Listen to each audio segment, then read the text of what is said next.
বিশালগড় মহকুমার বিভিন্ন এলাকায় ভারতের প্রাক্তন প্রধানমন্ত্রী ইন্দিরা গান্ধীর জন্মজয়ন্তী উদযাপন করা হয়। চরিলাম বাজার সংলগ্ন কংগ্রেসের দলীয় কার্যালয়ের সামনে ইন্দিরা গান্ধীর জন্মজয়ন্তী পালন করা হয়। উপস্থিত ছিলেন বিশালগড় জেলা কংগ্রেসের সভাপতি গোপীনাথ সাহা সহ চরিলাম বিধানসভার কংগ্রেস কর্মীরা। এদিকে বিশালগড় জেলা কংগ্রেসের উদ্যোগে বিশালগড় দক্ষিণেশ্বরী কালীবাড়ি সংলগ্ন এলাকায় ইন্দিরা গান্ধীর মর্মর মূর্তিতে পুষ্পার্ঘ্য অর্পণ করেন প্রদেশ কংগ্রেস কমিটির সম্পাদক জয়দীপ রায় বর্মন সহ বিশালগড় বিধানসভার কংগ্রেস কর্মীরা।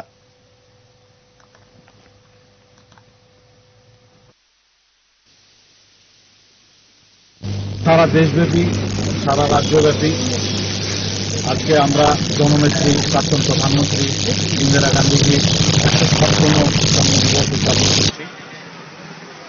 আজকে সারা রাজ্যের সঙ্গে আমরা বিশালগড় ব্লক কংগ্রেসের উদ্যোগে এখানে আমরা ইন্দিরা গান্ধীজিকে যথাযোগ্য মর্যাদার সঙ্গে আমরা স্মরণ সভা অনুষ্ঠিত করেছি। তৎসঙ্গে গত 19 দিন ধরে যে প্রদেশ কংগ্রেসের আহ্বানে সারা রাজ্যে যেই পদযাত্রা চলছিল তার সমাপ্তি আজকে হলো।